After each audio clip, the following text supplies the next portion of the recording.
Alhamdulillahirabbil alamin wassalatu wassalamu ala asrofil anbiya'i wal mursalin Sayyidina Muhammad wa ala alihi wa sahbihi ajmain. Yang kami hormati Ustadz Dr. Atabik Lutfi LCMA selaku narasumber, Dr. Petrin Redayani Lukman, spesialis kedokteran jiwa spesialis psikodinamik MPDK, Dr. Sylvia Detri Elvira, spesialis kedokteran jiwa spesialis psikodinamik, serta yang kami hormati Prof. Ibu, Bapak, Dokter, dan seluruh sivitas rohani Islam psikiatri yang berbahagia.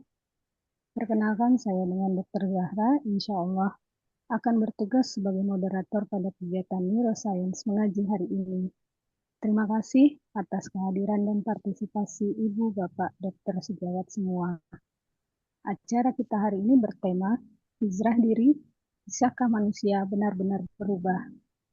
Hadirin yang dirahmati Allah, perlu kami sampaikan bahwa kegiatan hari ini merupakan kolaborasi dari beberapa komunitas dan organisasi, yaitu yang pertama, Insight Integrative Study of Islamic Thought and Psychiatry, kedua kajian neuroscience, yaitu kajian gabungan dari Rohis Unity Psychiatry, bedah saraf mengaji, dan kerohanian Islam kerukunan neurologi, serta Frontalis, yaitu Forum Rohis dan Aktivis Kesehatan Mental Islam PPDS Psikiatri se-Indonesia, yang terdiri dari Rohis dan PPDS Muslim penggerak kegiatan rohani di seluruh senter pendidikan psikiatri di Indonesia. Frontalis sendiri terdiri dari 9 anggota, yaitu Rohis Unity Psikiatri FKUI RSCM, FSI Psikiatri UNS, MOPIDI Psikiatri UNER, PIP Gama, Forum Islami Psikiatri Gajah Mada, Tadabur Quran Psikiatri Unpad, Siraman Kalbu Psikiatri atau SIKAP Unhas, perwakilan PPDS Muslim Psikiatri FK Undip, perwakilan PPDS Muslim Psikiatri FK Udayana, perwakilan PPDS Muslim Psikiatri FK USU. Terima kasih kepada seluruh pihak yang telah berkontribusi dan berkolaborasi menyelenggarakan kegiatan ini. Semoga menjadi amal jariah bagi kita semua. Sebelum memulai rangkaian acara, izinkan saya menyampaikan beberapa adab dan teknis secara singkat. Yang pertama, mohon mikrofon dalam keadaan mute selama acara berlangsung. Yang kedua, pertanyaan dapat ditulis di kolom chat, nanti akan kita bacakan saat sesi tanya-jawab. Ketiga, absensi kegiatan hari ini akan dibagikan di kolom chat Zoom. Yang keempat, semoga majelis ini membawa keberkahan dan menambah ilmu untuk kita semua. Kita lanjutkan ke pembacaan susunan acara. Berikut susunan acara kita pada hari ini. Yang pertama, pembukaan oleh Dr. Zahra. Yang kedua, pembacaan tilawah oleh Dr. Hukmah. Yang ketiga, ceramah oleh Ustadz Dr. Atabik Lutfi LCMA. Kemudian dilanjutkan sesi tanya jawab oleh Ustadz Dr. Atabik Lutfi LCMA. Kemudian ada doa penutup dari Ustadz Dr. Atabik Lutfi LCMA. Dan yang terakhir penutupan oleh Dr. Zahra. Baik, kita mulai rangkaian acara hari ini. Untuk mengawali acara, marilah kita membuka dengan pembacaan tilawah Al-Quran, Surah Ad-Dod, ayat 10-13. Kepada Dr. Hukmah, kami persilakan untuk membacakan tilawah. Baik, terima kasih Dr. Zahra. A'udzu billahi minasyaitonir rajim. Bismillahirrahmanirrahim. Sawa'un minkum man asarra al-qawla wa man jahara bihi wa man huwa mustakhfim bil-laili wa saribun bin-nahar. Lahu mu'aqibatun min bayni yadayhi wa min khalfihi yahfazunahu min amrillah. Inna Allah la yughayyiru ma biqawmin hatta yughayyiru ma bi anfusihim. Wa idza arada Allahu بقوم سوءا فلا مرد له وما لهم من دونه من واق هو الذي يريكم البرق خوفا وطمعا وينشئ السحاب الثقال ويسبح الرعد بحمده والملائكة من خيفته ويرسل الصواعق فيصيب بها من يشاء وهم يجادلون في الله وهو شديد المحال صدق الله العظيم. Sama saja bagi Allah, siapa di antaramu yang merahasiakan ucapannya, dan siapa yang berterus terang dengannya, dan siapa yang bersembunyi pada malam hari, dan yang berjalan pada siang hari. Baginya manusia, ada malaikat-malaikat yang selalu menjaganya bergiliran dari depan dan belakangnya. Mereka menjaganya atas perintah Allah. Sesungguhnya, Allah tidak akan mengubah keadaan suatu kaum sebelum mereka mengubah keadaan diri mereka sendiri. Dan apabila Allah menghendaki keburukan terhadap suatu kaum, maka tak ada yang dapat menolaknya dan tidak ada pelindung bagi mereka selain Dia. Dialah yang memperlihatkan kilat kepadamu, yang menimbulkan ketakutan dan harapan, dan Dia menjadikan mendung. Dan guru bertasbih memujinya. Demikian pula para malaikat karena takut kepadanya. Dan Allah melepaskan halilintar, lalu menimpakannya kepada siapa yang Dia kehendaki. Sementara mereka berbantah-bantahan tentang Allah, dan Dia maha keras siksaannya. Maha benar Allah dengan segala firman-Nya.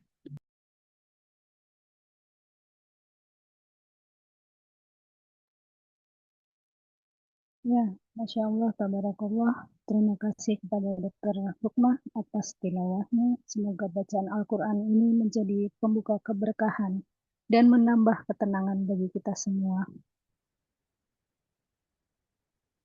Hadirin yang dirahmati Allah, kita memasuki acara inti yaitu tausiah dengan tema hijrah diri. Bisakah manusia benar-benar berubah?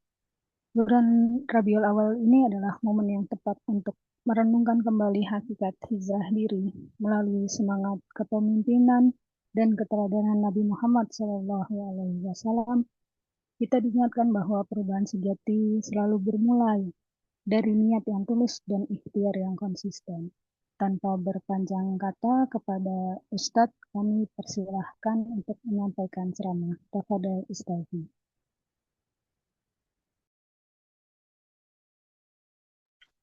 Baik, Alhamdulillah. Terima kasih Dr. Zahra yang memandu acara kita pada sore hari ini, yang sama-sama kita hormati Profesor, para doktor, rekan sejawat seluruhnya yang tidak bisa saya sebutkan satu persatu. Wabil khusus ada Dr. Petrin, juga ada dokter yang lain yang insya Allah senantiasa mengingatkan kita akan kebaikan-kebaikan secara bersama. Baik, kita langsung saja. Bismillahirrahmanirrahim. Assalamualaikum warahmatullahi wabarakatuh. Waalaikumsalam warahmatullahi wabarakatuh. Alhamdulillah al-ali al-azim. Wassalatu wassalamu ala rasulillah sayyidil anbiya wa afdalil mursalin wa ala alihi wa ashabihi wa tabi'ina lahum bi ihsanin ila yaumiddin. La haula wa la quwata illa billahil aliyil azim. Amma ba'du. Kita awali dengan memperbanyak mengingat Allah agar Allah mengingat kita. Allah mengingat kita berarti Allah senantiasa membersamai kita dengan pertolongannya, dengan kenikmatannya. Sedangkan kita mengingatnya dengan memperbanyak menzikirkan diri kita, membaca ayat-ayatnya, kemudian juga mengingat seluruh keagungan-keagungannya. Kemudian kita juga perbanyak untuk memuliakan Nabi kita dengan ucapan salawat dan salam. Kemudian kesungguhan kita untuk mengikuti semua tuntunannya. Dengan demikian, maka kita insya Allah digolongkan sebagai hambanya Allah. Digolongkan sebagai umatnya Rasulullah yang layak mendapatkan syafaatnya di yaumil qiyamah. Amin ya rabbal alamin. Tema yang diminta oleh panitia adalah hijrah diri, bisakah manusia benar-benar berubah? Tadi momentumnya Rabiul Awal, di mana Rabiul Awal adalah kelahiran Nabi sekaligus Rabiul Awal adalah hijrahnya atau Nabi sampai di kota Madinah memang di bulan Rabiul Awal. Jadi tepat dan disampaikan oleh moderator tadi bahwa momentum hijrah di bulan Rabiul Awal. Masyarakat mengenalnya Maulid Nabi. Padahal Nabi sampai di Kuba itu adalah persis pada bulan Rabiul Awal. Jadi perubahan benar-benar terjadi pada saat Nabi sampai di Madinah Al-Munawwarah. Pertanyaan ini kita awali menjawab pertanyaan, bisakah manusia benar-benar berubah? Ada yang bisa menampilkan slide-nya atau dari saya? Baik, saya izin share screen. Boleh Dr. Zahra ya. Kalau enggak saya coba. Saya lupa tadi belum siapkan. Alhamdulillah. Terima kasih.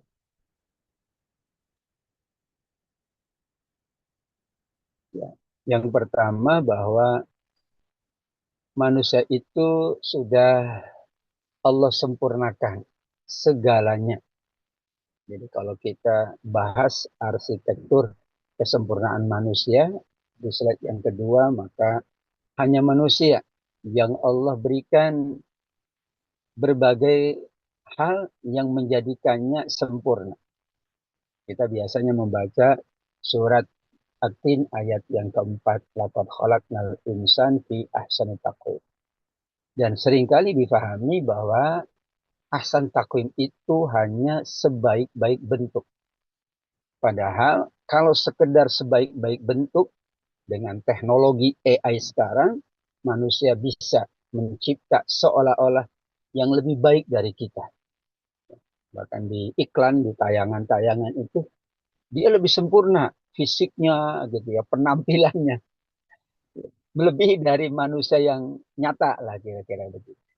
Karenanya harus kita manai kata takwim itu bukan hanya secara fisik, tetapi ada tiga hal yang menjadikan manusia itu adalah sempurna. Ada tiga unsur penggerak utamanya. Yang pertama adalah ruh atau spiritualitas. Hanya manusia yang mampu berzikir. Hanya manusia yang dimampukan oleh Allah untuk mengingat Allah. Sehingga memang kesempurnaan ada pada sisi manusia. Hanya manusia yang mampu meningkatkan spiritualitasnya. Ya. Malaikat sekalipun, dalam tanda kutip, Allah cipta dari cahaya, tetapi tidak dibekali kemampuan berzikir, beribadah secara spiritual, kecuali hanya bertasbih. Kita tasbih bisa, ya, zikir bisa, doa bisa, lisan bisa, hati bisa, macam-macam. Memang takwim itu tidak hanya soal fisik, soal penampilan. Tapi Allah sudah mendesain manusia paling sempurna karena dibekali oleh Allah ruh. Di mana dengan ruh itu sisi spiritualitas manusia lebih tinggi. Moralitas jangan tanya. Hanya manusia yang mampu menyiapkan moralitas. Integritas hanya manusia. Silakan bandingkan dengan selain manusia. Enggak bisa. Belum lagi manusia diperkuat oleh sisi intelektual, yaitu akal. Memang Allah mendesain manusia agar manusia mampu menjaga kesempurnaannya. Jadi akal itu memang menciptanya. Belum ada dan pasti nggak akan ada yang bisa mencipta akal. Ada teknologi namanya AI. Itu yang mendesainnya manusia. Dan lemah. Ya, kalau salah, bisa salah dia. Ini juga saya memanfaatkan teknologi tersebut, notebook LM ya. Tapi tetap buah pikirnya dari manusia. Barulah kemudian disusun dengan susunan yang lebih kira-kira kekinian. Nah, intelektual itulah yang menjadikan manusia memang dibedakan oleh Allah dari makhluk yang lain. Kemudian, secara fisik, ya, meskipun banyak kesamaan dengan hewan, banyak kesamaan dengan yang lain, tetapi fisik manusia dibedakan dengan kesempurnaan dan keseimbangan. Jadi dengan kesempurnaan dan keseimbangan, manusia memang dibedakan oleh Allah Subhanahu wa taala dan kita meyakini itu ya. Jadi kalau ada apa ya bahasa sekarang itu ada Miss Universe gitu ya. Itu pasti yang layak ikut menyertainya hanya manusia. Yang lain enggak layak ikut serta. Ya, kecuali mungkin dengan teknologi robot ya, ada robot yang menurut apa namanya manusia lebih dari manusia secara fisik.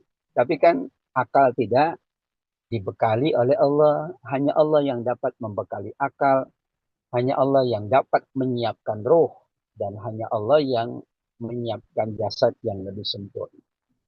Dari situlah soal perubahan itu tergantung 3 aspek tadi. Kalau secara spiritualitasnya baik, manusia bisa benar-benar berubah.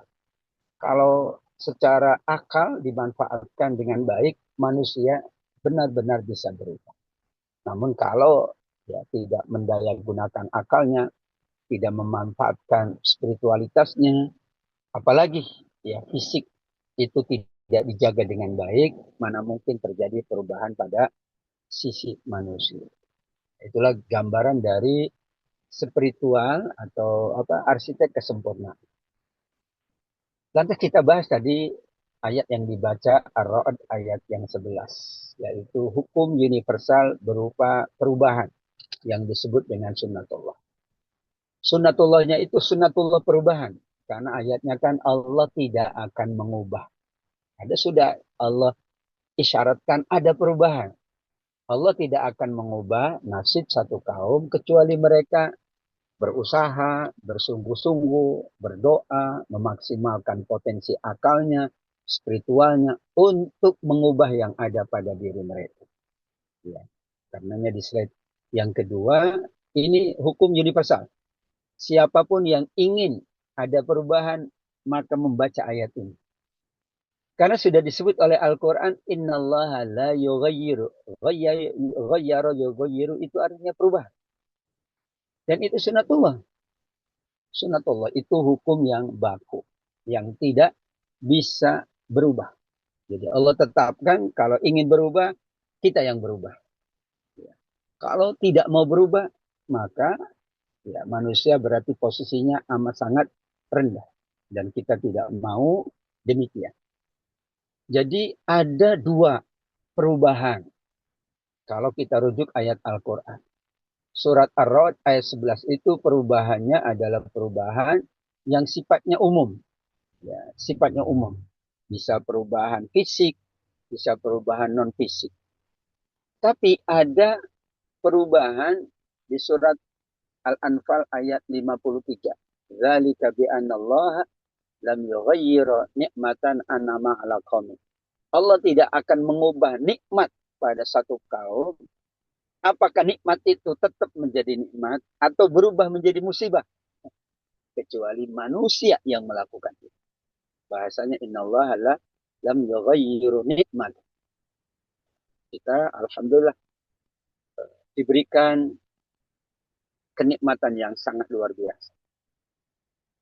Nah, kenikmatan itu bisa berubah, bisa menjadi musibah, bisa menjadi apapun. Tergantung manusia. Tapi ketetapannya, nikmat itu bisa berubah menjadi sesuatu yang tidak diinginkan oleh manusia atau tetap menjadi sesuatu yang diinginkan oleh manusia. Ada sebuah kenikmatan, kita manfaatkan, kita syukuri, jadilah nikmat itu bertambah, berubah menjadi nikmat yang lebih bagus, berubah menjadi nikmat yang lebih bermanfaat. Tapi kalau salah pengelolaan nikmat itu, maka nikmat bisa berubah menjadi musibah. Masya Allah ya, beberapa waktu ini banyak terjadi ya hal-hal yang tentu kita jadikan sebagai bahan introspeksi.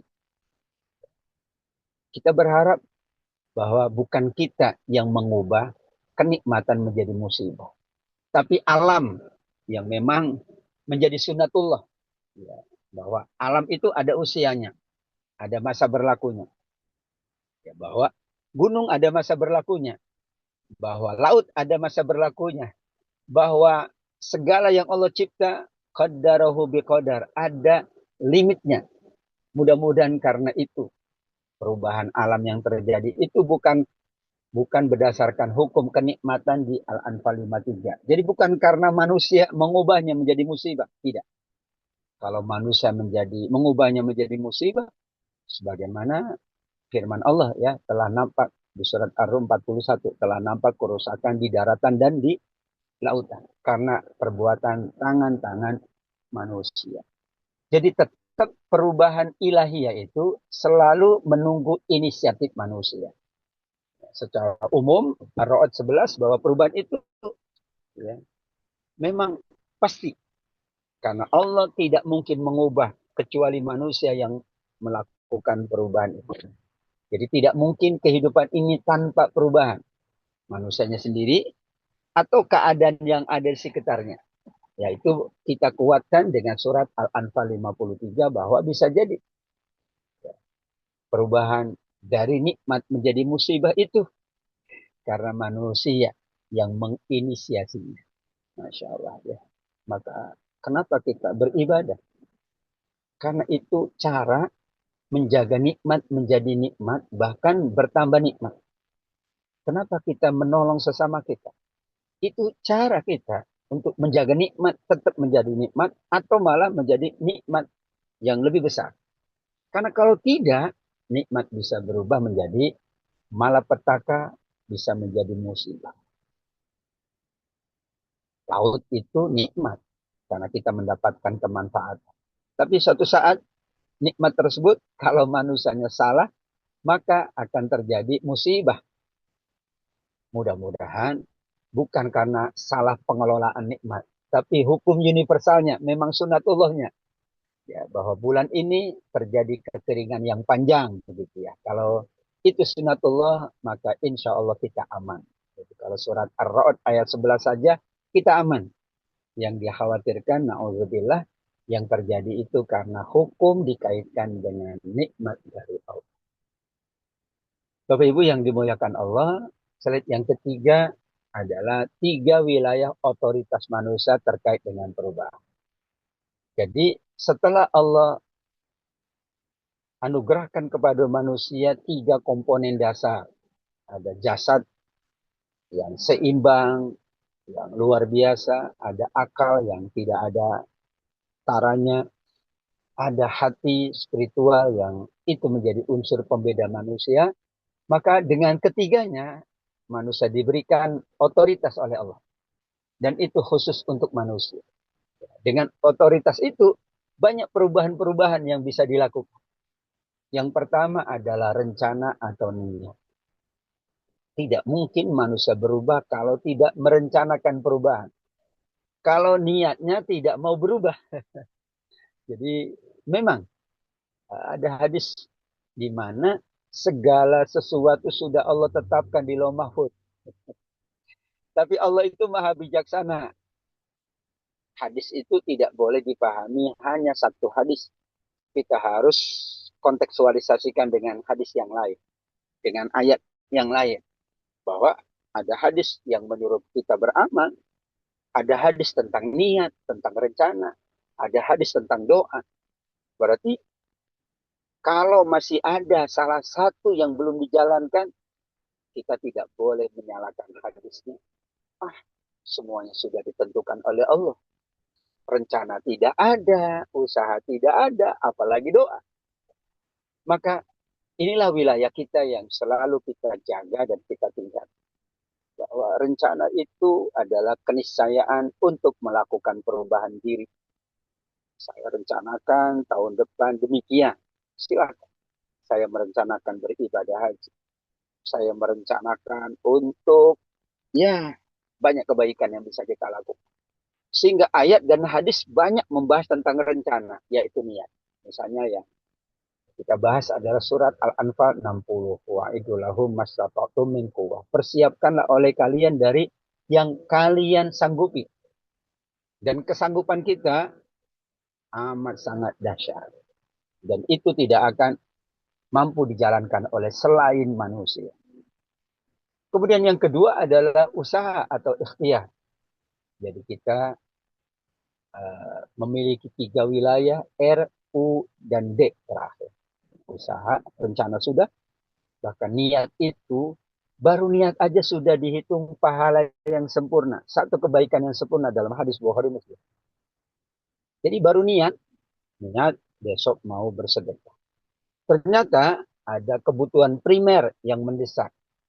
Yang itu tidak boleh dia tunda. Tidak jadi. Sudah dicatat pahala sempurna.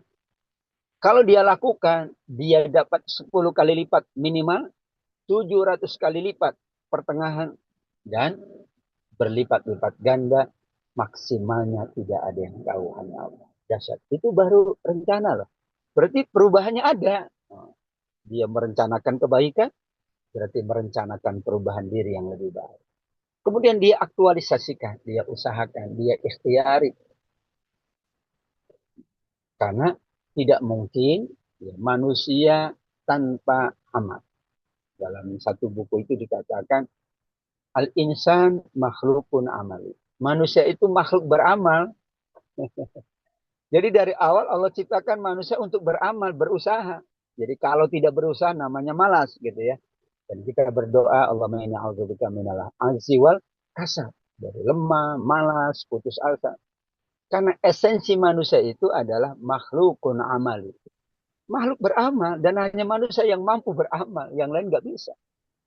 Mohon maaf, setinggi malaikat pun amalnya cuma bertasbih, mematuhi perintah Allah. Tidak bisa melakukan berbagai jenis amal manusia. Dari amal yang kecil sampai amal yang besar. Dari hablum minallah dan hablum minan nas.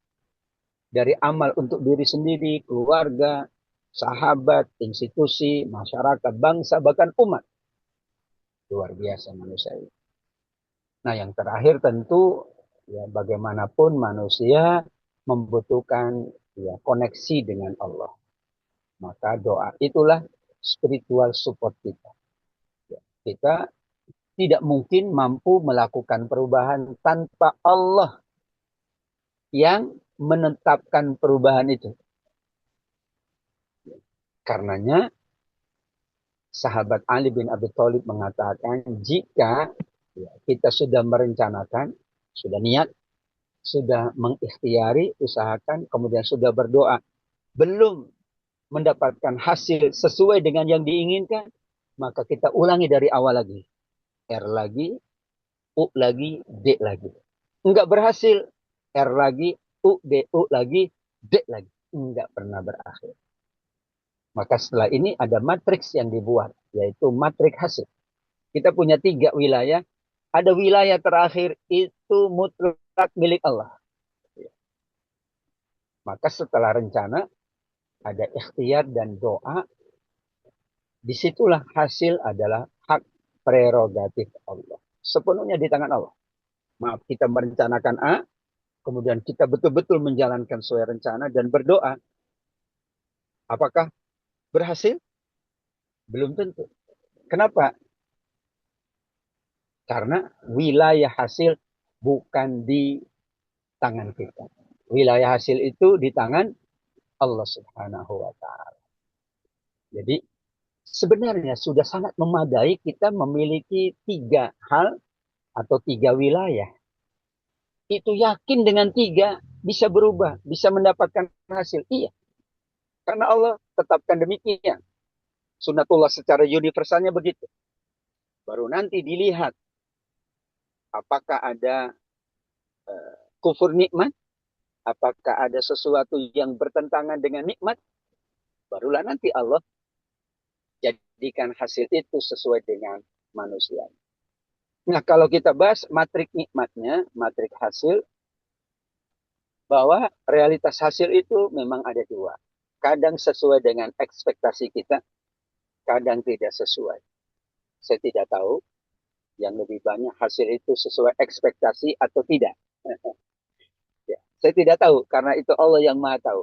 Tapi yakinlah kita pernah merencanakan, mengusahakan dan berdoa, hasilnya sesuai dengan yang kita harapkan. Tapi kita juga pernah melakukan itu dan hasil tidak sesuai dengan ekspektasi.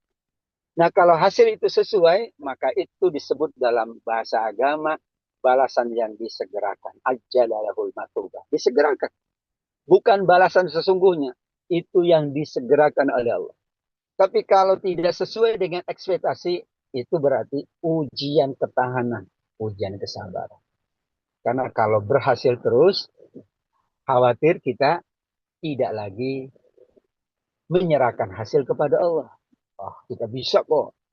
Aku pasti bisa kok. Nah, misalnya. Akhirnya lupa. Menganggap bahwa semua yang ada itu wilayahnya manusia. Menafikan wilayah Allah. Wah, ini wilayah kita kok. Gitu. Semuanya. Rencana juga kita. Usaha juga kita. Doa juga kita. Padahal dalam ketiganya selalu ada Allah.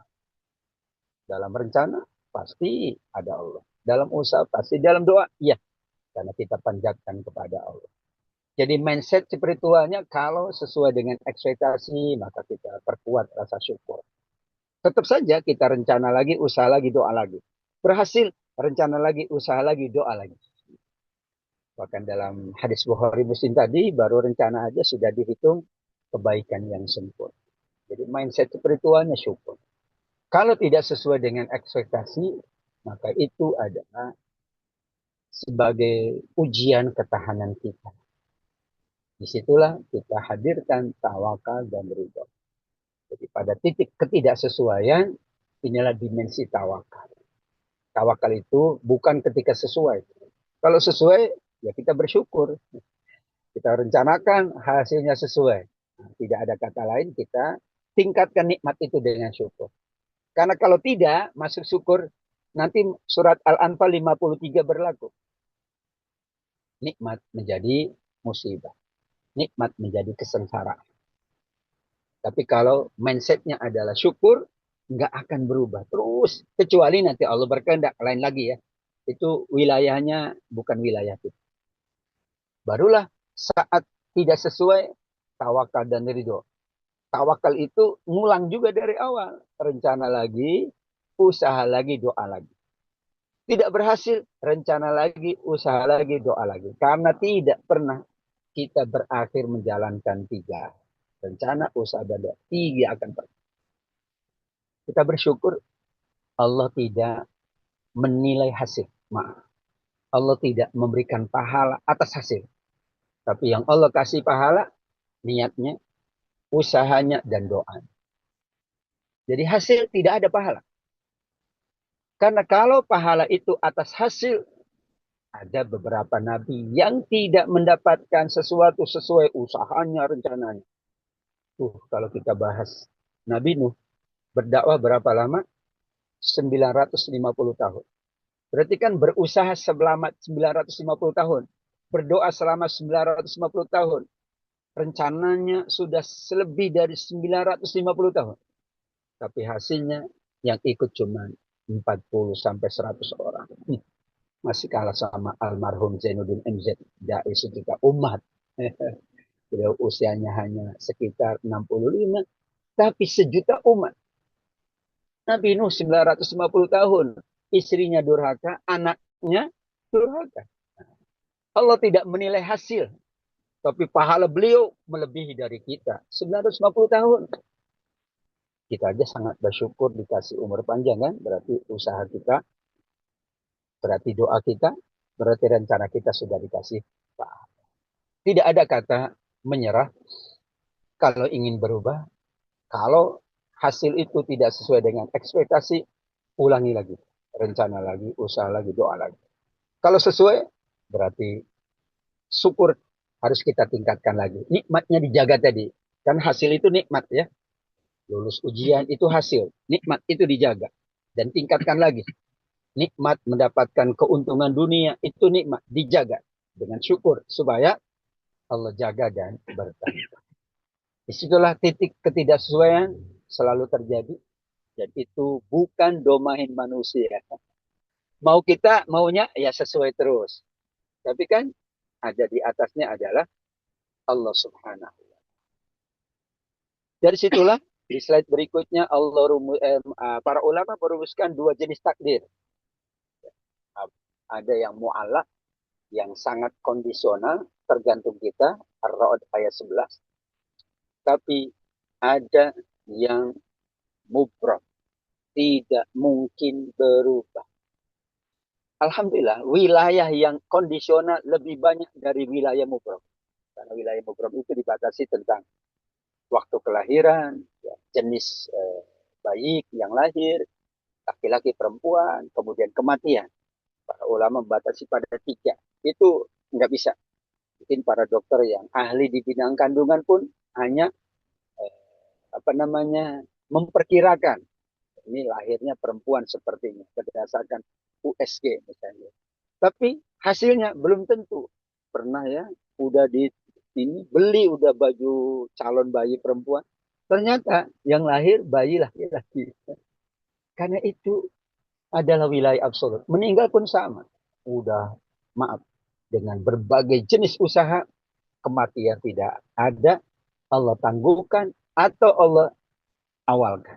Semuanya kalau sudah ditetapkan ajalnya, enggak pernah mundur, enggak pernah maju. Alhamdulillahnya bahwa memang kita bisa berubah. Karena paling banyak takdir Allah yang kondisional. Makanya tidak disebut yang kondisional itu apa saja. Karena semuanya. Misalnya soal aktivitas dunia kita. Soal keluarga kita. Soal anak kita. Soal capaian akademik kita. Soal capaian dunia kita. Itu mu'alaq. Dan kita meyakini surat Ar-Ra'd ayat 11 ini menjadi support untuk kita berubah. Dan berubahnya tentu ke arah yang lebih baik. Tapi disitulah kalau kita bahas secara keimanan, ada 2 jenis takdir itu. Mayoritas di takdir yang mu'alaq. Jadi berarti defend kepada manusia. Tergantung manusianya. Sedangkan yang betul-betul mubrom, yang tidak akan pernah berubah, karena itu manusia tidak mungkin melakukan usaha. Bahkan, maaf, sekiranya manusia berdoa, Allah tidak kabulkan juga. Karena itu mubrom. Tapi yang mu'alaq, ya, untuk menjaga kesehatan itu mu'alaq. Di mana mendesain supaya dagangannya laku itu mu'alaq. Ya. Tapi Allah menetapkan itu supaya manusia lebih cenderung meyakini bahwa benar-benar bisa berubah. Kalau mengikuti sunnatullah. Tapi kalau tidak melakukan upaya apapun, jangan harap berubah. Lantas saja pertanyaan, ada itu yang berubah Ustaz, dia nggak ngapa-ngapain, duduk manis saja. Rezekinya mengalir. Oh, dia sudah melakukan perubahan itu sebelumnya. Sekarang dia sudah tinggal mendapatkan income pasif. Sama dengan orang meninggal dunia. Dia sudah selesai usahanya, ikhtiarnya, doanya. Dia tinggal mendapatkan pahala pasif. Ya. Kalau ada income pasif, ini ada pahala pasif. Yaitu pahala jariah. Tapi nggak mungkin pahala jariah tanpa usaha. Tapi orang memahami, oh dia nggak ngapa-ngapain. Iya, karena sudah selesai. Ya, sudah selesai. Kemudian yang kita bahas adalah bahwa Allah sudah menunjukkan jalan kemudahan. Jalan kemudahan itu adalah bahwa kita sangat dimungkinkan untuk mendapatkan perubahan kalau kita meniti jalan kemudahan. Sebaliknya, kita akan mendapatkan hal yang bertentangan dengan keinginan kita, bahkan kesengsaraan kalau melakukan 3 hal yang memang dilarang oleh Allah. Fa'amma man a'ta Siapa yang gemar memberi, gemar membantu. Sikap yang sangat mulia. Perubahan itu karena dia gemar membantu. Contoh Nabi kita, Nabi Muhammad. Madinah itu berubah karena masyarakat Madinah itu gemar membantu.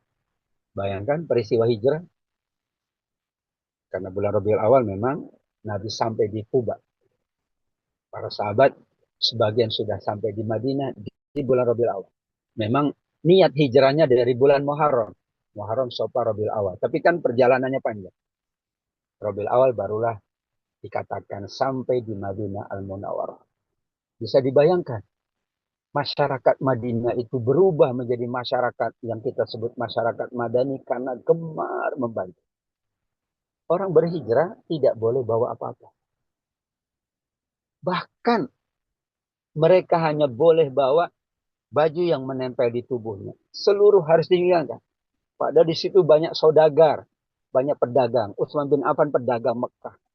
Abdurrahman bin Auf pedagang Mekah. Nggak boleh bawa. Namun ketika pindah ke Madinah dan orang Madinah gemar membantu, apa yang terjadi? Peningkatan, perubahan yang sangat drastis. Di Madinah dikenal ada dua suku, Aus dan Khazraj yang berperang 100 tahun, bisa bayangkan. Perang 100 tahun. Berubahnya karena Nabi mendesain bagaimana mereka gemar memberi dan membantu. Akhirnya, Masya Allah, Madinah dari semua unsur adalah yang terbaik. Mekah itu ketinggalan. Padahal awalnya Mekah lah yang menjadi puncak ataupun center ekonomi. Tapi kemudian berpindah ke Madinah setelah Nabi Kemudian yang kedua pola pikir. Bahwa pola pikir kita itu takwa. Beramal karena Allah perintahkan. Meninggalkan karena Allah larang. Itu pola pikir yang harus ada. Jadi kalau sebaliknya pola pikirnya adalah sombong, merasa serba cukup, nggak ada lagi rasa takut kepada Allah. Karena takwa itu rasa takut. Ya bagaimana ada perubahan. Kalaupun ada perubahan tadi, nikmat malah menjadi musibah. Nah, perubahan yang pertama adalah Allah berikan kemudahan. Fasanu yassiruhu lil yusra. Maka ada hasil yang disiapkan oleh Allah. Setelah yang ketiga keyakinan dengan balasan sempurna di akhirat. Wasaddaqa bil husna. Fasanu yassiruhu lil yusra. Allah siapkan jalan menuju kebahagiaan kemudahan. Berarti perubahannya menuju kemudahan, menuju kebahagiaan dunia dan akhirat. Sebaliknya ayat 8-10, kalau sikapnya bakhil, pola pikirnya itu sombong, menganggap semua orang itu tidak setara dengannya, merasa serba cukup. Fa'amma man bakhila wastagna, mendustakan pahala akhirat. Maka dimudahkan juga. Tapi dimudahkan jalan menuju kesusahan. Jadi kalau ingin benar-benar berubah, kita perbanyak aqqa, ittaqa, dan saddaqa bil husna. Allah menyebutnya bukan kami berikan kemudahan, bukan. Tapi kami mudahkan untuk kemudahan. Fasanu yassiruhu lil yusra. Allah tidak menyebut kami mudahkan. Fasanu yassiruhu, enggak. Fasanu yassiruhu lil yusra. Kami mudahkan untuk kemudahan. Karenanya Indonesia itu di antara yang menjadikannya tetap eksis dalam tanda kutip. Tetap Allah limpahkan keberkahan karena Indonesia alhamdulillah dalam World Giving Index berturut-turut 6 tahun atau 7 tahun itu menduduki the most generous people in the world. Ya. Jadi masyarakat yang gemar memberi. Ya. Bukan hitungan kuantitas ya, tapi hitungan persentase. Sekian banyak manusia Indonesia yang gemar memberi, gemar berinfak. Apalagi Ramadan, jangan tanya. Sekarang ada Jumat berkah, macam-macam. Bahkan ada orang jualan, tapi ya silakan. Ambil jika Anda perlu, membayar jika Anda mampu. Gitu ya. Di situ menjadi catatan penting bahwa perubahan terjadi. Ya, tadi Madinah berubah karena gemar membantu, takwanya meningkat, dan yakin bahwa nanti ada balasan akhirat. Itu kalau orang Madinah tidak yakin ada balasan akhirat, tidak mau membantu.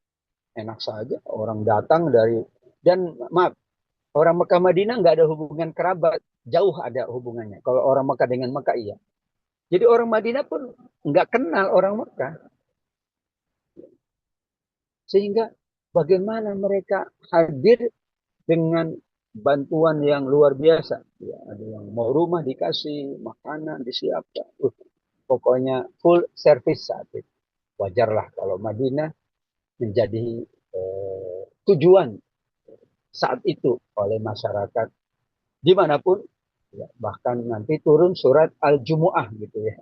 Di mana Nabi lagi khutbah Jumat, ada pedagang, ya, itu orang keluar karena ingin melihat dagangannya, dagangan para kafilah dagang. Itu tidak terjadi di Mekah, di Madinah itu ya. Ada wailul lil mutaffifin, pedagang tapi curang, Madinah. Dalam tanda kutip, Allah sudah memberikan banyak kemudahan kepada masyarakat Madinah. Alhamdulillah. Ayat-ayat Madaniyah isinya itu adalah perintah, isinya adalah takwa, isinya adalah menjaga nikmat, isinya adalah berbagi dengan sesama, isinya luar biasa. Jadilah disebut dengan masyarakat Madani. Dan semua orang merujuk Madinah sebagai ya, kampung Nabi lah. Yang itu diakui oleh sejarah sebagai masyarakat yang berukhuwah, bersaudara, yang saling membantu. Bahkan Allah jauhkan dari fitnah yang bernama fitnah disharmonisasi. Jadi kehidupannya sangat harmonis. Bahkan ada sahabat yang sampai rela gitu ya, memenuhi kebutuhan saudaranya padahal dirinya amat sangat membutuhkan. Kemudian ayat berikutnya adalah surat An-Najm ayat 39 sampai 42. Disinilah konklusi dari seluruh arsitektur perubahan. Karena ayat ini ya, ada 3 komponen besar. Yang pertama, wa allaisa lil insan illa ma sa'a. Allah tetapkan sunnatullah. Sunnatullah itu ketetapan Allah. Berdasarkan formula surat An-Najm, ya, orang akan mendapatkan hanya sesuai dengan hasil usahanya. Tanpa usaha tidak mungkin akan mendapatkan apapun. Lantas bagaimana yang tidak berusaha tapi mendapatkan? Kemungkinan hanya 2. Yang pertama adalah memang Allah ingin mengujinya dan menguji orang lain yang melihatnya. Atau itu sebuah istidraj. Jadi kalau orang nggak baik, tapi kok hartanya banyak, itu istidraj. Dan kita tidak mau perubahan itu karena dosa dan maksiat. Yang diinginkan oleh kita perubahan karena tadi, atau ittaqo dan sodaqo bil husna. Maka kesimpulan dari surat An-Najm ayat 39, manusia hanya mendapatkan sesuai dengan usahanya. Tidak ada hasil yang bersifat instan. Ya, jadi yang instan gak bagus juga ya. Karenanya Allah mencatat pahala bukan hasil. Tapi usaha, rencana, usaha, dan doa. 500 usaha, 500 pahala kali sekian. Tidak ada usaha, maaf, 0. Tidak ada amal, 0. Tidak ada doa, 0. Karena orang beriman yakin bahwa kita bisa menghijrahkan diri kita dengan meningkatkan usaha, niat yang baik-baik, kemudian doa. Karena itulah yang Allah jadikan sebagai petunjuk untuk umat manusia. Kemudian validasinya bahwa usaha manusia itu tidak ada yang sia-sia. Allah akan memperlihatkan di dunia dan akan diperlihatkan di akhirat. Kalau kita bahas surat At-Taubah 105 itu beramalah, beraktivitaslah, bekerjalah. Allah akan melihat, menilai, Rasul akan menilai, dan sesama manusia. Jadi itu validasinya. Jadi manusia pun mengetahui ini orang itu berusaha atau tidak. Ya bagaimana? Kita pun sama. Sebagai orang tua, kalau anak itu sungguh-sungguh berusaha, positif, kita juga akan memberi melebihi dari usaha. Nah, yang terakhir ada balasan yang sempurna. Wa anna sa'yahu sawfa yura tsumma yujzahu jazaa'al awfa. Inilah fokus kita, ya, bahwa balasan Allah yang sempurna itu di akhirat, bukan di dunia. Kalau di dunia itu adalah balasan yang disegerakan. Karena dalam hadis qudsi Allah menyebutkan tentang dirinya, bagi Allah ada 100 rahmat. Satu rahmat diturunkan di dunia. 99 Allah tangguhkan di akhirat. Berarti yang sempurna nanti di akhirat. Satu rahmat aja, dalam hadis dikatakan, ya, hewan sayang kepada anaknya. Itu satu rahmat. Bayangkan, hewan itu bisa sayang, induk hewan bisa sayang dengan anaknya. Itu satu rahmat. Apalagi manusia. Baru satu rahmat aja kita bisa saling menghargai, saling menolong, membantu. Bayangkan kalau 99. Tapi Allah memang menetapkan sunatullahnya dunia satu rahmat. 99 rahmat ditangguhkan di akhirat. Jadi kalau orang minta balasan seluruhnya dunia tidak memahami konsep surat An-Najm ini. Jadi memang An-Najm sebagai konklusinya bahwa Allah menetapkan demikian. Kemudian terakhir wa anna ila rabbikal muntaha. Pada akhirnya kepada Allah segala sesuatu bermuara. Ya, perubahan sejati adalah menyelaraskan ikhtiar kita dengan kehendaknya Allah. Ya. Jadi selalu kita bermuhasabah. Sudahkah perubahan itu betul-betul sesuai dengan ridho Allah? Karena Allah pasti nggak ridho perubahannya perubahan negatif, nggak mungkin. Allah pasti nggak ridho kalau perubahannya itu bukan ke arah lebih baik. Kok tambah buruk?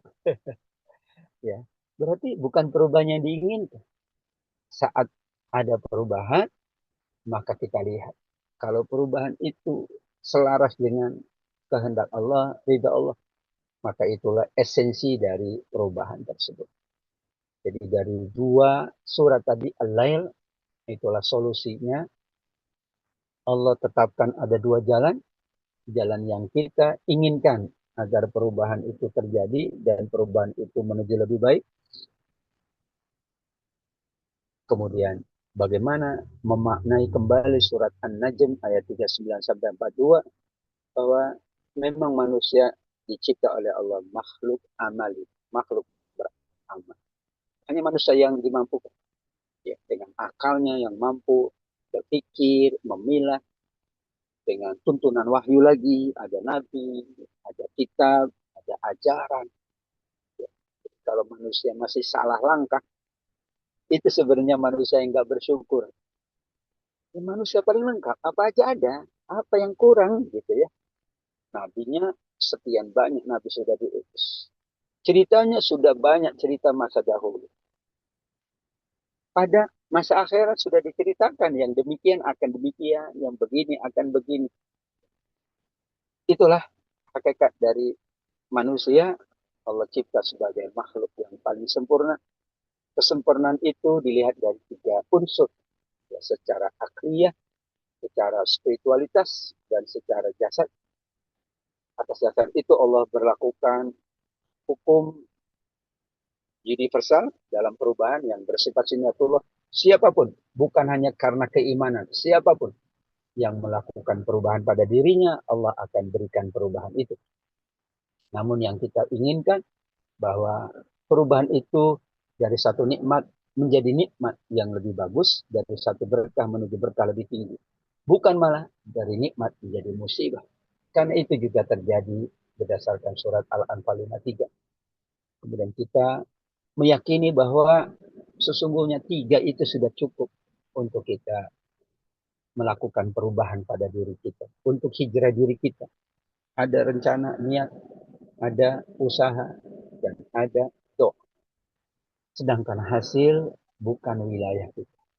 Sehingga kalau pertanyaannya, apakah manusia benar-benar bisa berubah? Jawabannya tergantung. Tergantung. Tapi perubahan itu sesuatu yang niscaya. Karena itu adalah sunnatullah.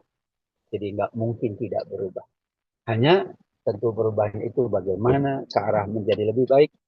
Perubahan itu karena kita menjalankan hal-hal yang menambah perubahan itu menjadi ke arah lebih baik.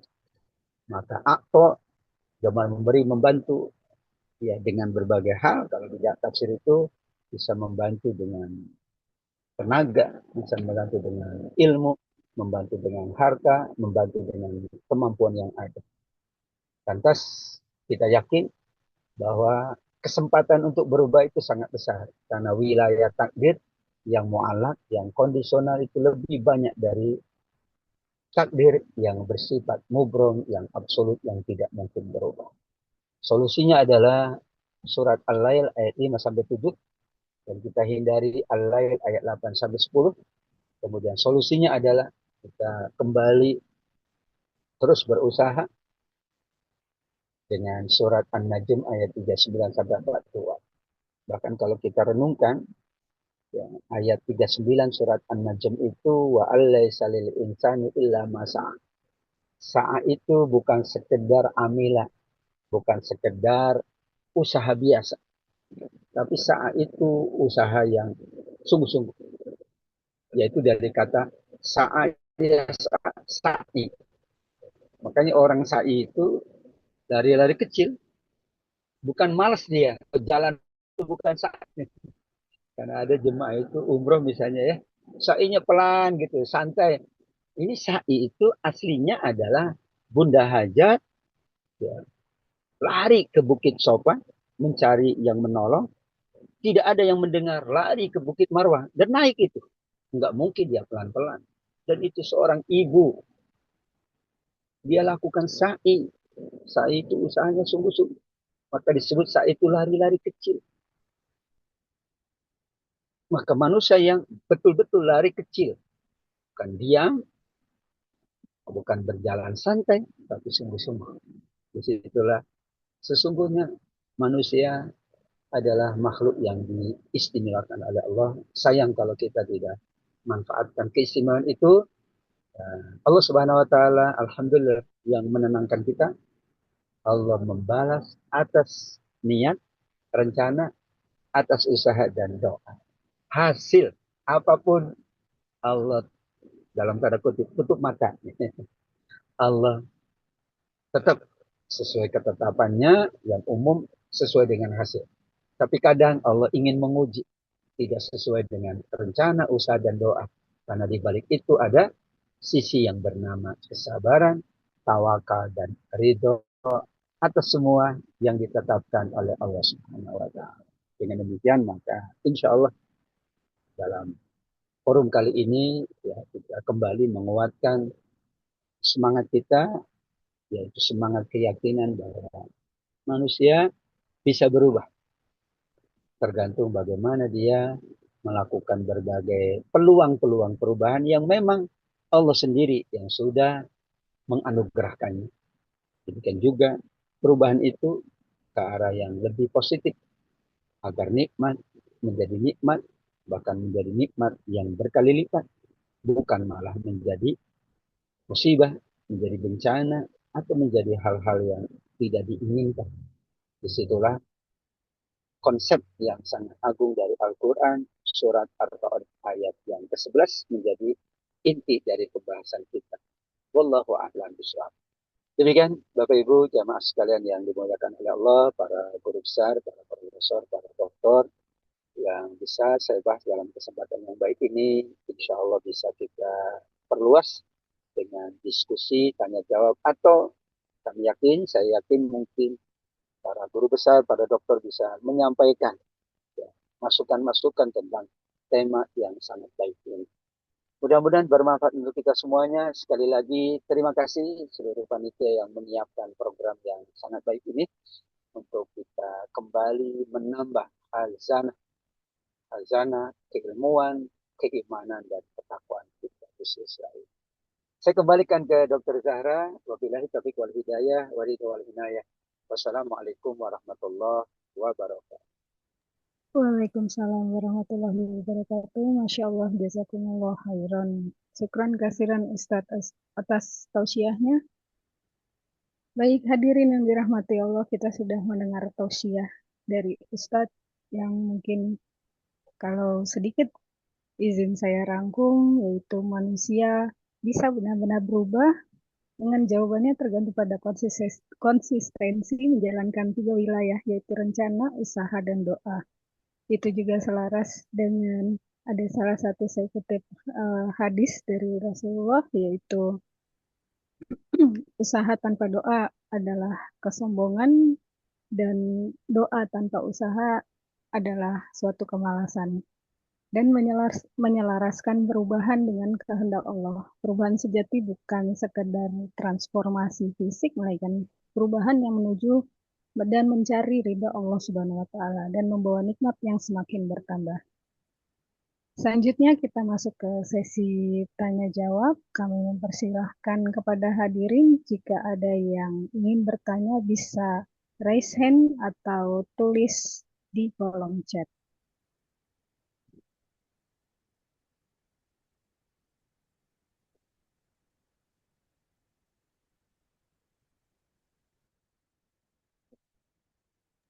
Silakan, ada tambahan ini, bagus.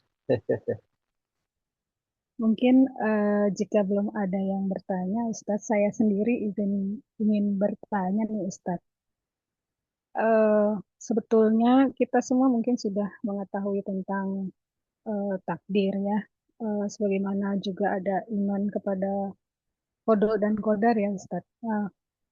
Bagaimana cara kita sebagai manusia yang mungkin lebih banyak kekurangannya untuk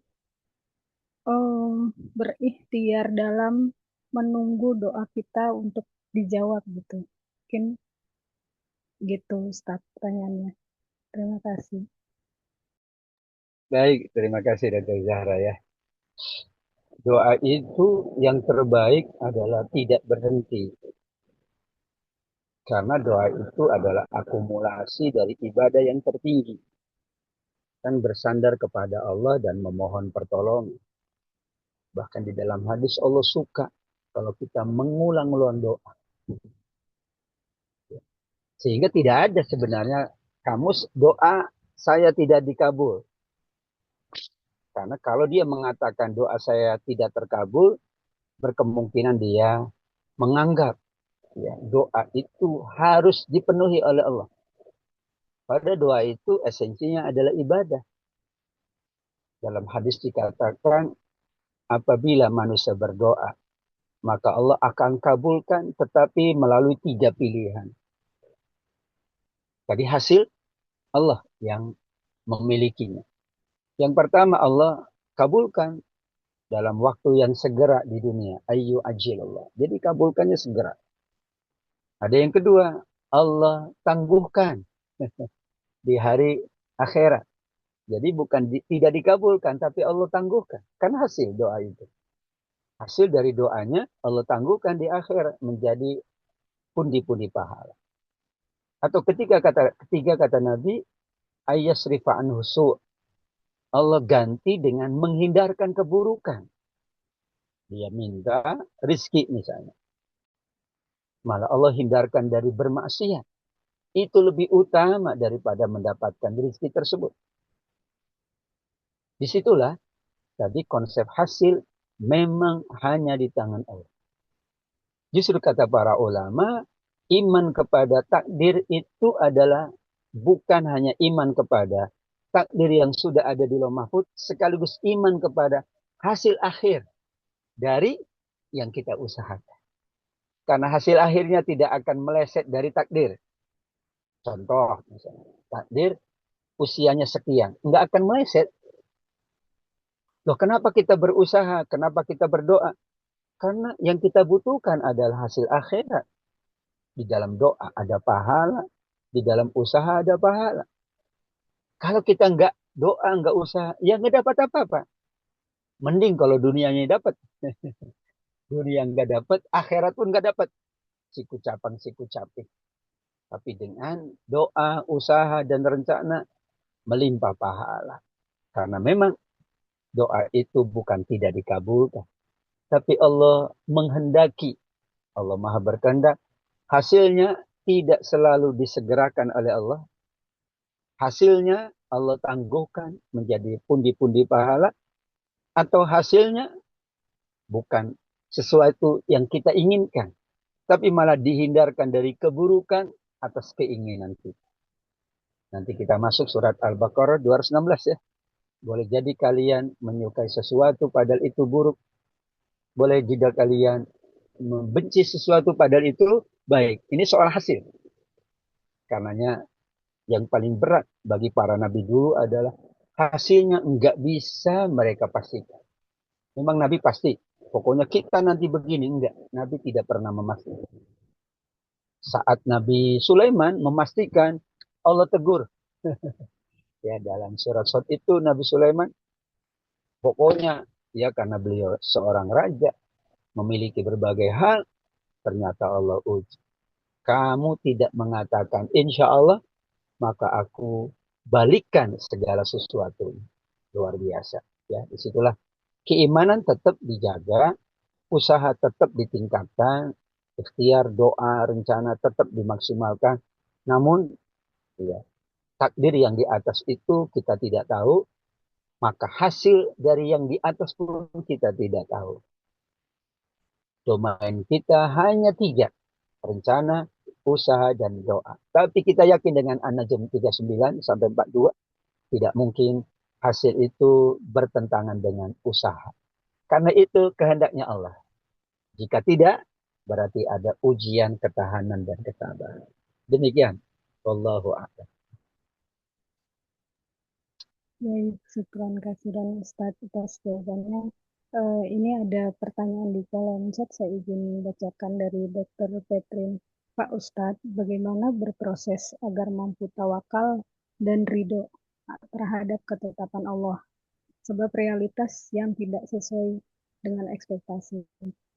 Tafadhol Baik, Ustadz. Dr. Petrin ya, barakallahu fikum. Beliau luar biasa ya. Ya. Satu sunatullah yang tidak boleh dilupakan oleh manusia. Sunatullah itu ketetapan Allah bahwa segala sesuatu berproses. Dari kelahiran berproses, tidak ujuk-ujuk. Kata Imam Syafi'i, belajarlah. Karena tidak ada anak yang lahir langsung pinter. Jadi kalau ada anak langsung pinter, itu bukan anak namanya ya. Mungkin anak orang lain gitu. Bukan anak orang, anak makhluk lain. Tahun berapa ya? Sekitar 98 sebelumnya itu ada anak yang anak 2 tahun 3 tahun bisa mengikuti ceramahnya Zainuddin MZ, bisa ceramah bahasa Inggris.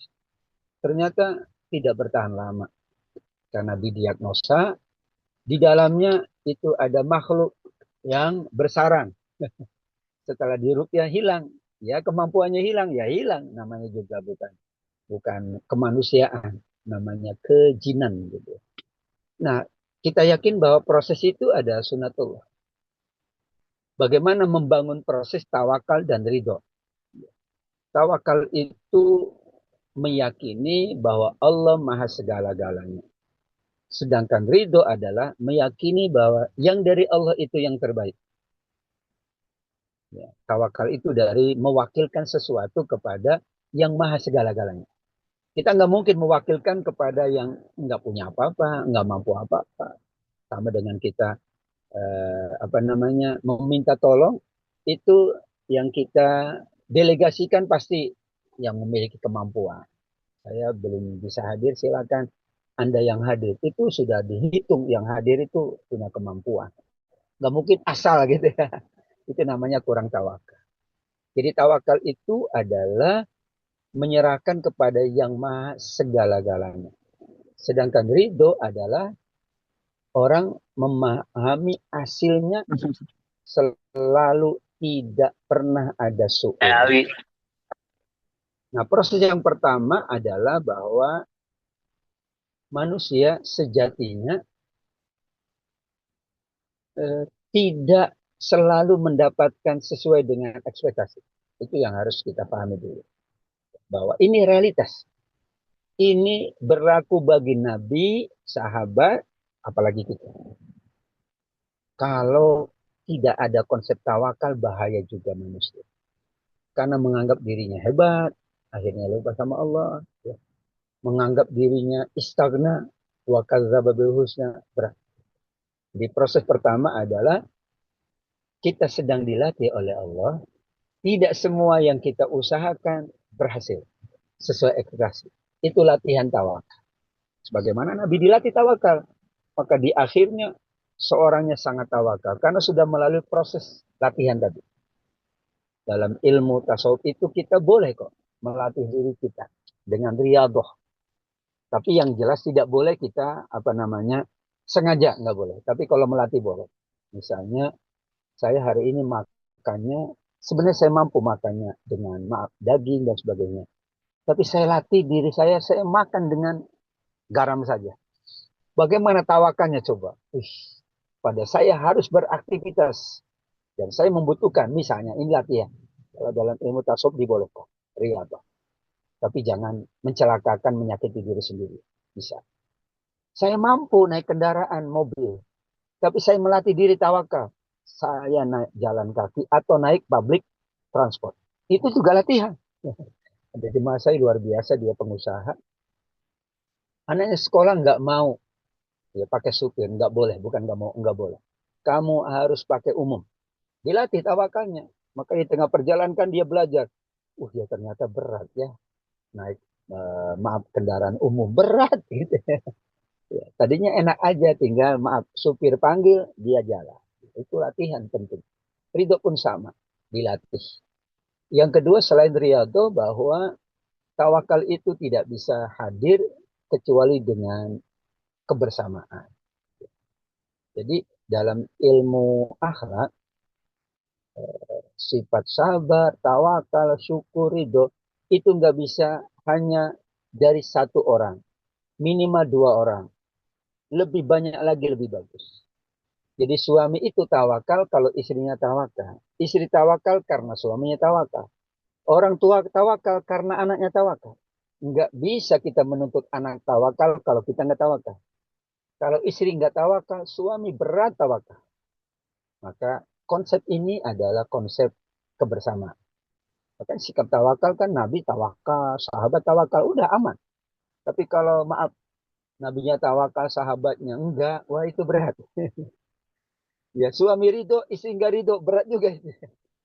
Suami pulang cuma bawa 50.000. Suaminya ridho, memang itu yang dia dapatkan. Tapi kalau istrinya enggak ridho, berat. Anaknya enggak ridho, berat. Jadi ilmu akhlak, sifat-sifat mulia itu enggak bisa hanya hadir dari seorang aja. Diusahakan semuanya ya. Makanya pentingnya menjaga keluarga dari api neraka itu. Masyarakat, tetangga. Ini Indonesia ini baik karena semuanya menjaga kebaikan. Kalau cuma segelintir orang, berat tawakal. Berat itu. Dan yang terakhir tentu kita berdoa kepada Allah ya.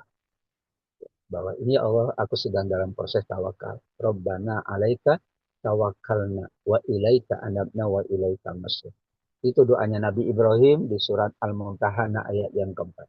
Rabbana alaika tawakkalna. Lengkap itu. Kami bertawakal kepadamu ya Allah. Wa ilaika anabna. Kami kembali, kami berserah kepadamu. Wa ilaikal masir. Dan kami akan kembali menghadap ya Allah. Dengan 3 hal itulah, maka insya Allah kita dimampukan untuk berproses. Karena saya setuju, sepertinya tidak ada yang bisa kita dapatkan secara instan. Makanan aja nggak bisa instan, apalagi iman. Langsung soleh banget nggak bisa. Langsung maaf ikhlas banget berat. Langsung tawakal enggak. Semuanya berproses. Nabi saja berproses, para sahabat berproses. Itulah pentingnya berproses, meyakini bahwa itulah yang ditetapkan oleh Allah. Kita melatih riyadhah, bisa kita latih anak-anak kita juga bagaimana kita berdoa kepada Allah bahwa segalanya ada di tangan Allah Subhanahu wa taala. Demikian Dr. Zara, barakallahu fiik. Ya, syukran kasihan Ustadz atas jawabannya. Berikutnya ada satu pertanyaan. Assalamualaikum Dr. Fahwan Azumi. Pertanyaannya, Assalamualaikum Ustadz Jazakillah Khair nasihatnya. Saya Abu Hanan dari Jambi. Sering kita ditemui di sehari-hari orang-orang yang susah sekali berubah Ustadz. Kesadaran dirinya tidak membaik, tidak adaptif, meskipun sudah dicoba berbagai cara. Bagaimana perspektif Islam mengenai hal ini dan bagaimana tetap sabar dan tegar menghadapinya? Dan satu lagi, jika belum terbahas, bagaimana tips konsisten dengan perubahan baik yang sudah terjadi dalam diri? Tafadhol Ustaz.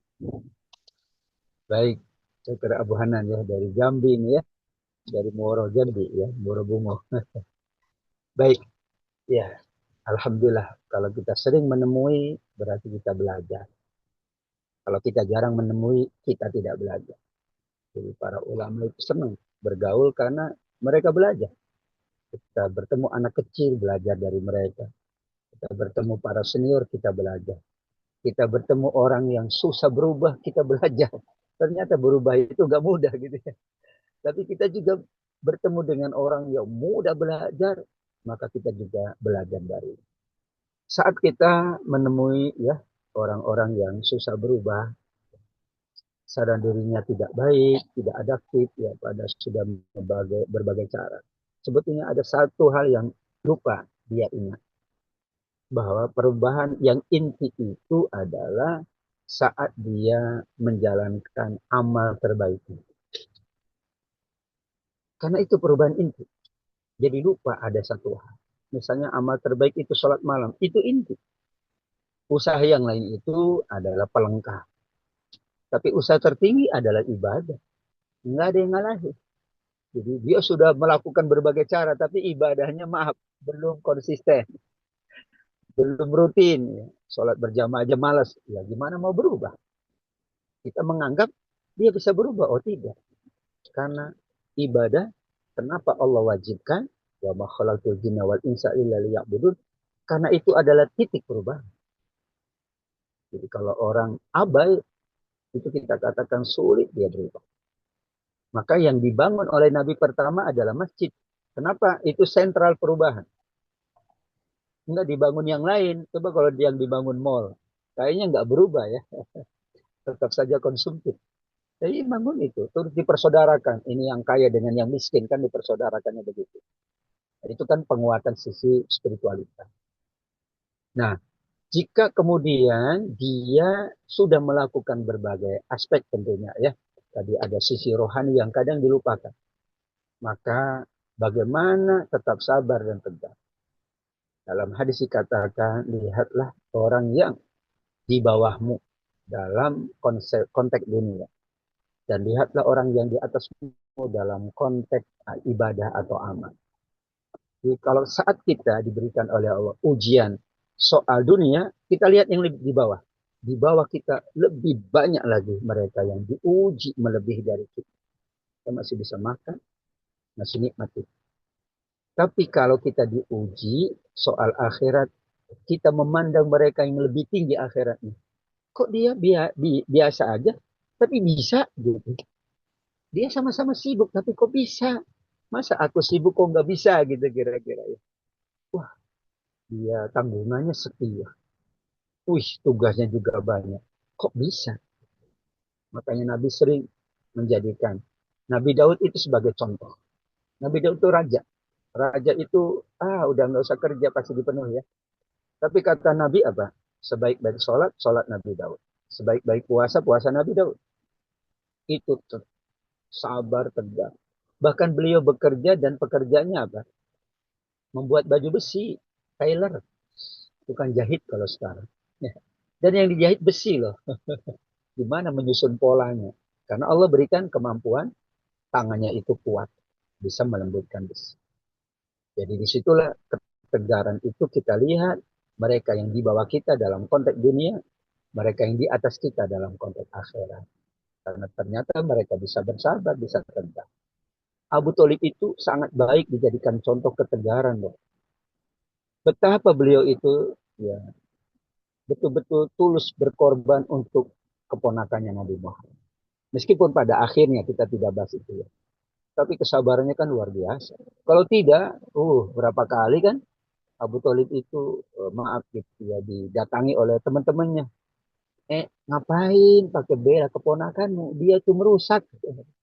Abu Qatil tidak. Sampai kalau kamu meletakkan apapun, aku akan berada di situ. Nah, yang terakhir bahwa menuju perubahan yang lebih baik itu mau tidak mau memang tidak bisa sendiri tadi. Dalam bahasa Nabi itu seseorang hanya akan berubah kalau melihat orang lain juga berubah. Bahkan dikatakan teman yang baik itu seperti penjual minyak wangi. Minimal dia terkena ciprat harum wanginya. Jangan seperti tukang pandai besi gitu ya. Dia akan terkena bau hidu dari besi yang ditempa tentunya. Ini hanya filosofi aja. Tidak harus pandai besi gitu, tidak harus penjual minyak wangi. Dan Nabi ada dalam buku Profesor Muhammad Al-Ghazali ya, Fiqh Sirah, Nabi itu menjadi orang yang paripurna itu karena di backup oleh keluarganya yang mulia, sahabat-sahabatnya yang mulia, sekitarnya mulia semua. Dan lingkungannya tadi kondusif Madinah. Di Mekah Nabi nggak berhasil. Karena lingkungannya nggak kondusif. Dan kita butuh kondusif. Ini kita ngaji, kalau lingkungannya nggak ngaji, berat ini ngaji ini ya. Apalagi Bapak Ibu liburan kan gitu ya. Tapi konsistensinya kan karena kebersamaan. Jadi kebersamaan itu mutlak. Makanya barakallahu fikum ya. Ini yang hadir dari berbagai dan yang support juga luar biasa. Itulah keniscayaan.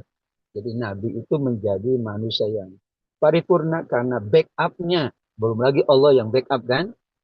Wahyunya di backup, ya, tuntunannya. Ini juga kata beliau, ada keluarganya, ada sahabatnya, ada masyarakat sekitarnya yang memang orang-orang terbaik. Seandainya Nabi berada di Madinah, di Mekah saja, nggak berhasil itu. Kan udah berapa kali nyoba, tapi nggak berhasil. 10 tahun kan di Mekah. Barulah Allah perintahkan hijrah ke Madinah. Lingkungannya kondusif. Dan perubahan ke arah lebih baik juga tidak bisa secara instan, tapi secara gradual. Jadi dalam bahasa kita itu, bahwa keikhlasan itu bertingkat-tingkat. Ketika remaja ikhlasnya 10%, sudah mulai pengalaman 50%, sudah punya tanggung jawab banyak, harusnya 60%, terus kan gitu menit. Karena Allah Maha Baik. Allah belum menetapkan kita kecuali kita meninggal dunia. Jadi nggak boleh kita justifikasi orang yang masih hidup, nggak boleh. Ah dia mah begitu, enggak. Tapi Allah Maha Baik. Baru kalau dia teng, innalillahi wa inna ilaihi rajiun, itu boleh. Ya udah sampai di situlah kemampuan dia kan gitu ya.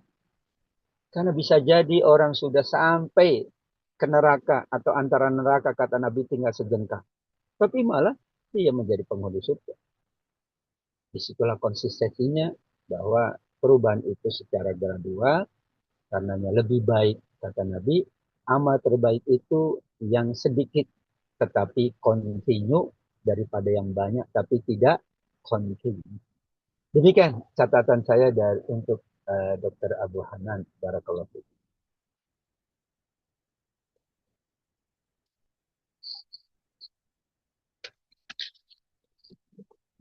Sekian kasihan Ustadz atas jawabannya. Mohon izin Ustadz atas keterbatasan waktu sesi tanya jawab kita cukupkan sampai di sini. Terima kasih untuk seluruh pertanyaan yang sudah masuk. Insya Allah dapat kita lanjutkan pada kesempatan berikutnya. Selanjutnya kita akan tutup rangkaian acara dengan doa penutup yang akan dipimpin langsung oleh Ustadz kepada Ustadz Dr. Akabid Lutfi LCMA. Kami persilahkan untuk memimpin doa penutup kepada Ustadz. Baik Bapak Ibu, para dokter, para profesor, guru besar, semua yang hadir memberkahi Mirsain mengaji ini. Marilah kita tutup majelis kita dengan berdoa. Karena doa adalah anugerah Allah untuk kita mendapatkan yang terbaik di sisi Allah. Dan mudah-mudahan doa kita, karena doanya kita panjatkan dalam majelis ilmu, maka doa kita lebih dikabulkan oleh Allah Subhanahu wa taala. Amin ya rabbal alamin. Bismillahirrahmanirrahim. Alhamdulillahirabbil alamin. Hamdan wa mazidah. Ya Rabbana lakal hamdu kama yanbaghi li jalali wajhikal karim wa li'azimi sultanik. Allahumma shalli wa sallim wa barik ala sayyidina Muhammad wa ala alihi wa sahbihi ajma'in. Allahumma ighfir lana wa liwalidina warhamhuma kama rabbawna shighara. Rabbana 'alaika tawakkalna wa ilaika anabna wa ilaikal masir. Allahumma ij'alna syakuran 'ala ni'ma saburan 'ala al-bala. Allahumma ij'alna minar radina bi ni'matik, minar radina bi aqdarik. Allahumma ij'alna min ahli al-Qur'an. Allahumma ij'alna min ahli al-khair. Allahumma ij'alna min ahli al-ibadah. Allahumma ij'alna min ahli al-amal. Allahumma ij'alna min ahli du'a.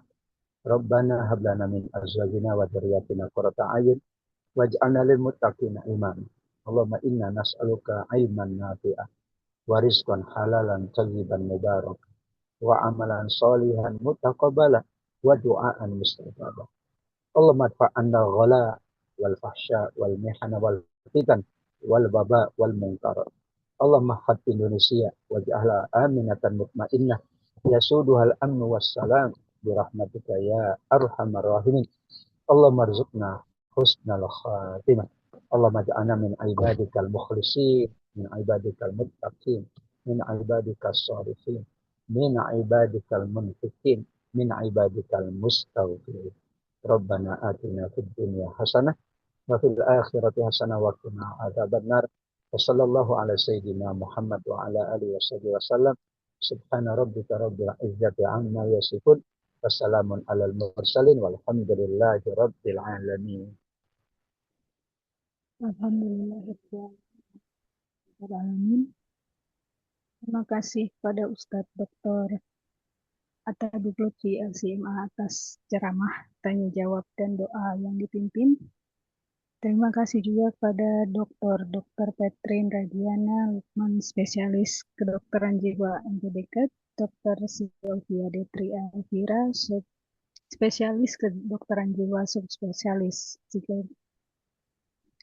psikodinamik, serta seluruh Prof, Bapak, Ibu Dokter, dan Sivitas Rohani Islam Sejati yang telah hadir dan berpartisipasi.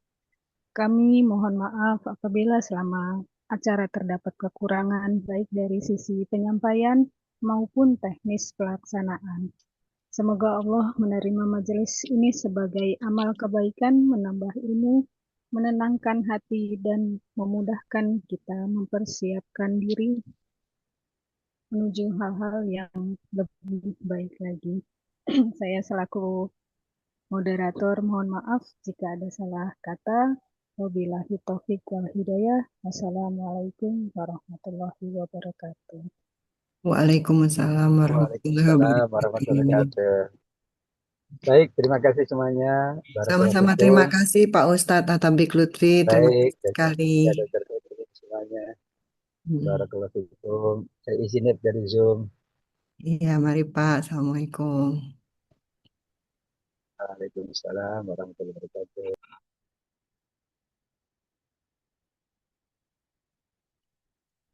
Terima kasih atas kehadirannya semua. Baik dari PPD Psikiatri, sejawat dari Neurologi. Dari bedah saraf ada nggak? Kayaknya nggak lihat deh. Hadir, Dok. Oh, hadir. Terima kasih ya, Dok. Sudah hadir. Siap, Dok.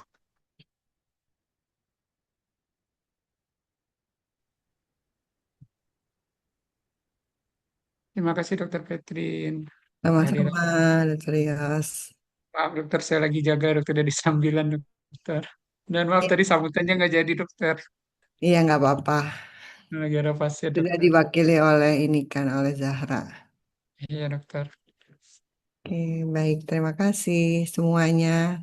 Selamat berakhir pekan. Yang lagi bertugas jaga, silahkan jaga. Semoga aman jaganya. Amin dokter. Oke, sampai bertemu lagi ya di pertemuan yang berikut. Terima kasih, saya pamit ya. Assalamualaikum warahmatullahi wabarakatuh. Waalaikumsalam warahmatullahi Terima kasih wabarakatuh. Dokter Petrin. Terima kasih semua yang Terima kasih, Dok. Waalaikumsalam. Terima kasih Dokter Petrin. Sama-sama.